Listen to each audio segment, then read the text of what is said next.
Executive director and founder of the Justice Connection. She is also a former attorney at the Justice Department. Stacey, I want to start with you, right? Because for months, years, we had Republicans saying that the Justice Department was politicized, that all types of things were happening in there when you guys were in there. But now it feels like that's actually happening. And not only happening, they're being very public and open about them going against their rivals. That sure seems like what is indeed happening. I mean, just in the last week, we've seen DOJ charge or sue or investigate or threaten to investigate 11 Democrats who happen to be rivals of this president.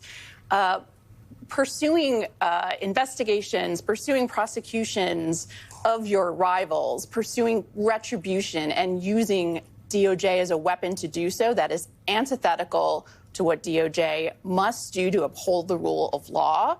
And it's a terrifying transition from where we were. Yeah.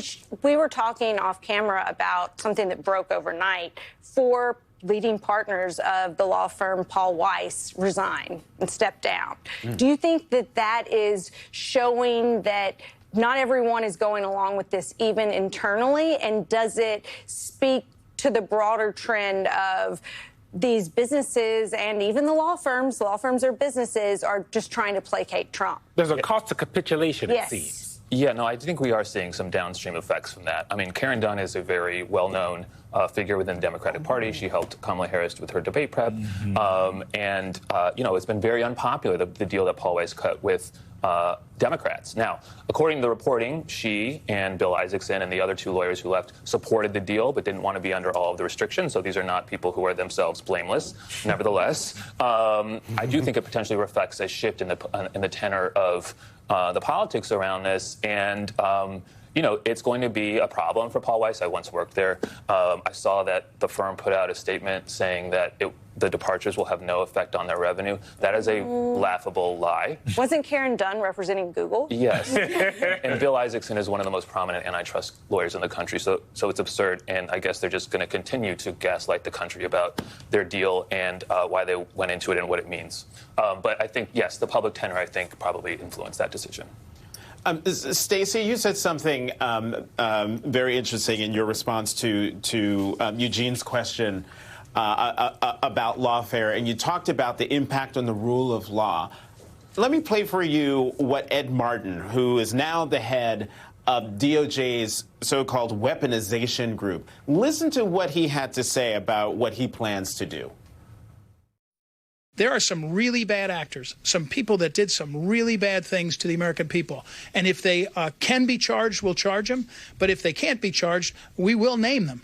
And we will name them. And in a culture that respects shame, they should be people that are shamed. And that's a fact. That's the way things work. And so that's how I believe the job operates. Okay, this is coming from a guy who works for an administration that lacks any shame, but I'll put that to the side. The word that comes to mind listening to that kind of rhetoric, Stacey, is witch hunt. Why shouldn't the American people be concerned not just for the rule of law, but what could happen if that mentality and that mindset metastasizes to not just going after the president's immediate political enemies, but targeting regular, everyday citizens who might say something that the president doesn't like? Yeah, I mean, I think everybody should be very afraid right now. We're seeing that Ed Martin is weaponizing the institution he was ostensibly hired to de-weaponize.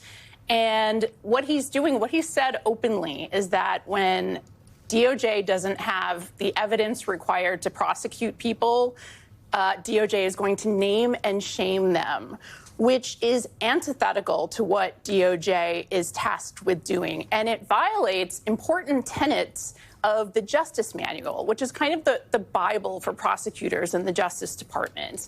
And the Justice Manual says very clearly that you cannot identify uncharged parties. You cannot disclose non-public information.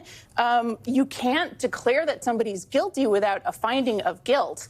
So we should be scared not only because DOJ is investigating and charging prosecuting individuals who seem to be targets just for retribution, but it's also attacking individuals who the DOJ is not finding enough evidence to actually pursue. So everything he's doing right now is absolutely out of step with the longstanding institutional norms of the department, and it's a terrifying shift. Because one of the things with Representative LaMonica McIver is that the DOJ didn't follow what they usually do, which is, consult the public integrity section because they are accusing a sitting member of Congress of assault. We all watched the video. Maybe they got video we ain't seen. What is the, legal definition of assault? And could she be in trouble here? Because you've seen the video. There was a lot of pushing and shoving, a lot of that coming from ICE, pushing the older members of Congress, one that is sick. What is the actual danger here for her? Well, look, pushing and shoving can be assault under certain circumstances. When it occurs in the context of a scrum like this, the odds of getting a conviction go down dramatically. So then what's the point? To try to influence and deter people from coming to these sorts of facilities again. I will say, the fact that they had to drop the charges against Ras Baraka do not bode well for this case. They kind of got, the lawyers kind of got a tongue lashing at a hearing this week from the magistrate who oversaw the dismissal of this case, saying that this was effectively unprofessional, a rush to judgment. And if that is what influenced the same as the charges against McIver, which seems to be quite thin on factual grounds, and, we may see a similar result there at the end of the day, not necessarily the government dismissing it, but the judge, or right now it's at the misdemeanor level, so it's not clear that she'll get a jury, but at some point, the case might get tossed. It's not a very strong case, so far as I can tell. And that's going to be a problem for Ed Martin, too. Such as it is, the silver lining for the people in his crosshairs is that it's Ed Martin. And we've seen over the last few months that he's not particularly good at his job. And he's not particularly good at being a lawyer. So, honestly, if someone were coming after you, you'd want it to be him. Oh, if you had to pick. Oh, man. Really quickly, Andrew Cuomo, corruption case in New York now that Trump is raising against him. Or it's not necessarily corruption. He's investigating his pandemic response. What do you make of that? How is this going to stir the apple cart in the New York mayoral race where Eric Adams has been? Trump pardoned him already on corruption charges. I don't want to get into the merits of the case, but what is so irregular and what is such a violation of Justice Department rules is that these charges were brought 1 month before the primary. DOJ is explicitly told, again, through this justice manual, through the set of policies that DOJ prosecutors and litigators must follow, you should not bring charges in a way that will influence elections. That is stated in 2 places in the Justice Manual.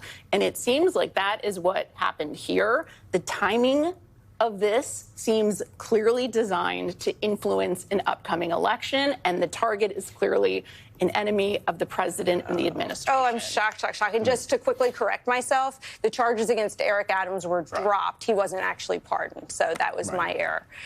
But the most shocking thing in this conversation is that we had a Beyonce-related question to talk about, and Eugene didn't even ask it. Because I'm not bringing her into this mess, honey. The Beyonce got bigger things to do. We got concerts to do. She got songs to sing. Right. That is true. Stacey Young, Ankush Kadori.